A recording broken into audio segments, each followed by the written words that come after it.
It's something he takes seriously. Like you can tell he's been through it. You can tell. Coach, what have you seen from Tanner Mordecai? Yeah, Tanner's been great. Very poised, tough, competitive young player. Skills rapidly improving, knows our stuff well, has spent a lot of time with it, and he's a fantastic competitor. It really is, and that's that's why I think everybody's pretty excited about him around the program. Go ahead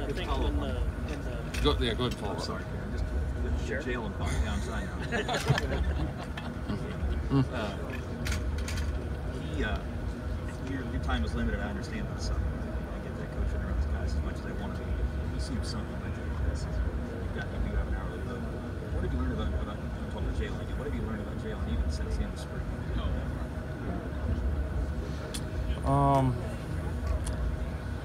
Well, outside of football, I just keep getting to know him better. I mean, just generally as a person, the more time you spend with somebody, the more you get to know them. So I think we're just getting to kind of know him, his story, how he thinks. I mean, just every part of him better. I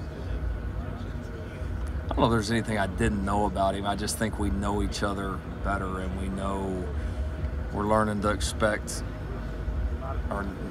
what the other person's thinking a little bit better. I mean, it's just, you just got to be so in sync with that guy, and you just can't replicate what you had with the other guys there. It does not happen overnight. It's a long process over a lot of hours and a lot of different experiences. But that one, it's good. That relationship's continuing to grow quickly. You can make strides in that vein in the summer, even if your time. Oh, sure, yeah, no doubt. Because I mean, you get your position meeting time where it's going to be more business and evaluation, but just talking with them, catching up with them. Really, a lot of it that doesn't have anything to do necessarily with something schematic or not in a coaching moment, but just a human getting to know another human moment.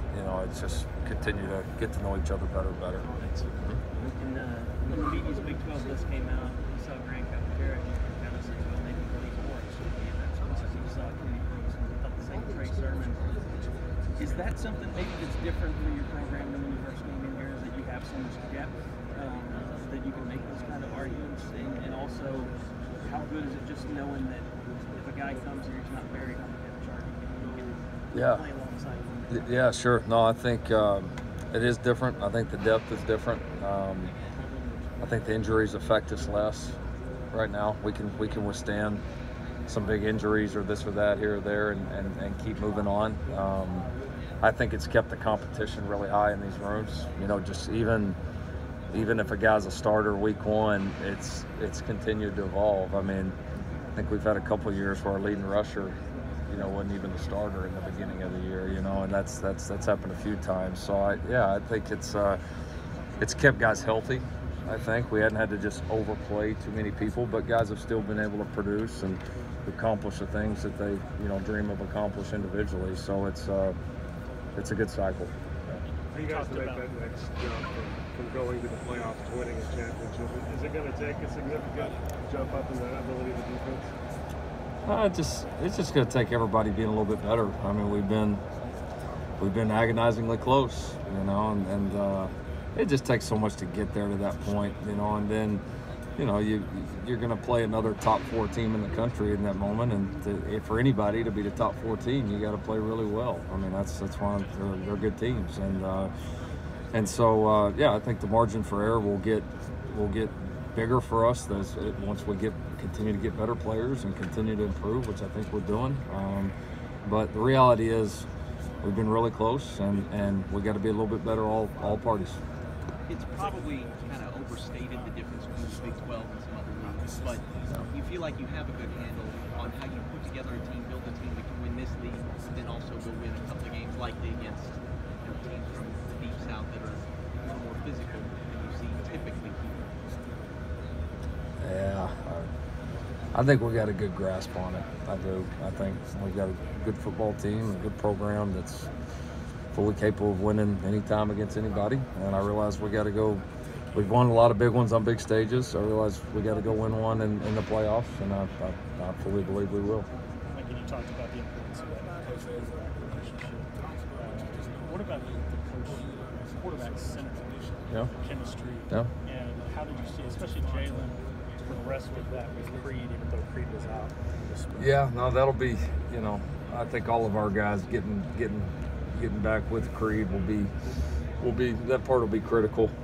It's an important relationship, you know. It certainly is. Baker had a great relationship with the different centers that he had during his time, and Kyler, certainly did with Creed and Alvy last year. But that is a big part of it. Those two guys are responsible for so much communication and really policing the entire thing out on the field, and they certainly have to be in sync. And so that's something we've thought a lot about. And how do we make up for the fact that we've got some quarterbacks that haven't played yet for us, and then we've got a center that wasn't able to go through spring ball with them. So they'll certainly got some work to do on that. Did you see progress made in that, even with Creed being out, with Jalen especially, or can you make much? Yeah, you probably. I mean, they get to know each other a little bit. There's nothing like being out on the field. So I know they've put in a lot of work this summer, and it'll certainly be a focus point to try to make up some ground. Leadership is a big quality for the two guys that are here offensively, Creed and CD. Mm-hmm. What kind of growth have you seen out of them in that area this year? A lot. I think for them, in the past, they've been good players that didn't have to be leaders. All they had to worry about was themselves, and that was good enough. And that transition happens for every leader. I mean, rarely does a freshman come in all of a sudden he's a leader day one. It's normal, but you got to go from now your performance, your attitude, your body language, what you say not only affects you, but it affects everybody else in that roster. And I think the guys that understand that understand how much weight they carry. And they're going to either use it good or bad, and we need them to use it good a hell of a lot more than bad. And so they're going to lead differently. Some guys are going to be more vocal. Some guys are always going to be more by example. But if they understand the impact they have and they keep that in mind, a lot of times they can make that transition from a good player to a really good player that's also a great leader. Lincoln, is there a different approach you have to have when you have a highly touted young quarterback come in that hasn't played at the college level? You have to manage his expectations